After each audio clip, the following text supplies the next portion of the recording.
of increasing fees. It's when there's crisis that you resort to that kind of thing. The federal government should continue to subsidize tertiary education in this country. But the situation we have on now is that they are subsidizing education in federal government-owned universities alone and leaving parents to pay and providers to pay for those in private universities. I don't know if you've heard about okay, the private ones too need some sort of support? They need, because the students are Nigerians. I mean, if you have a twin, for example, two twin brothers, one is in OAU, one is in Western University. The federal government is paying 500,000 on the one in OAU and is paying nothing on the other one. The education tax force they were talking about, fund we're talking about, is from the private sector.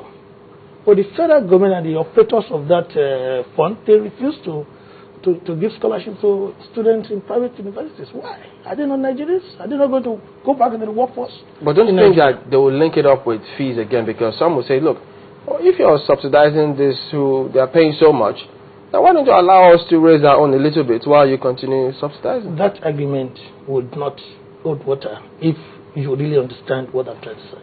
What I'm trying to say is that if you can subsidize education in a federal government university, then allow those in private universities to also have access to their education by granting them scholarship or loan. When I was a student, I took federal government loan. And when I graduated, I just found that there was nothing in place for me to pay back the loan. Okay? In other words, it had gone as a freebie. Yeah, there was no institution for you to return the loan you had taken to. It's really, when they told us to leave. They wrote it off. Now I've started working.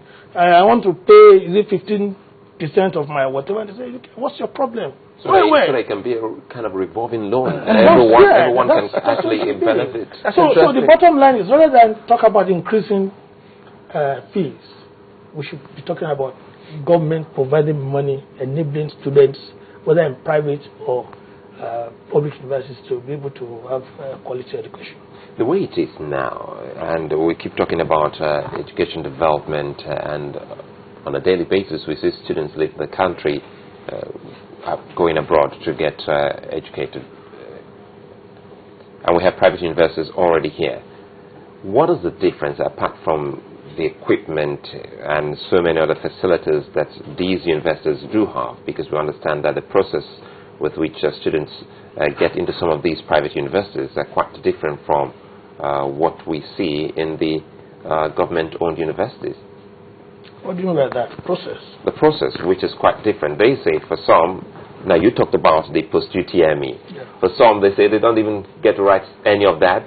Why some who haven't actually done well in their JAM examinations will have a free ride into such universities. Well, I don't know if there are such private universities. But you hear the argument that they just get in. It's easier for someone to get into private universities than to get into some of these government-owned universities. Well, most private universities that I know in this country conduct post-UTME. At the level of association of registrars and VCs or whatever, it's a policy that we all embrace. But I wouldn't know if some people are just saying it. But if you go into a private university, all I know is that you are assured of quality education. Because NUC is always there. NUC pays us visits. It's not only accreditation. They come to look at your student support services. They come to look at your infrastructure. Not only at accreditation. And of course, the battle for accreditation is tougher in private universities than well-established universities. You know, nobody can wake up one day and say, I withdraw OAU's license or UNILA's license. You know, it's not done. But somebody can say that about my university that is very young. So we're on our toes. So I really do not, I don't know, maybe there are universities where people just go in and pay. But when we started in Worcester, somebody came in with 270 something, and he could not even, he could not score up to 100 in our own. And we called him and he was just speaking, you know, he couldn't speak English very well. And I said, I cannot take you into this place. So what would be the argument then for the continued existence of NECO? As a school currently, do you take NECO? Do you recognize their grades? At the beginning, some universities were discriminating against NECO. But with time, they started accepting NECO. I put NECO at par with WAEC, looking at the performances of my students.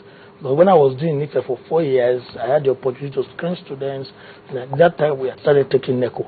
NECO and WAEC, they are on the same level as far as I'm concerned. So why should you scrap NECO? In a country of 170 million people, you have just 2 examining bodies, and you say you want to batch them, and then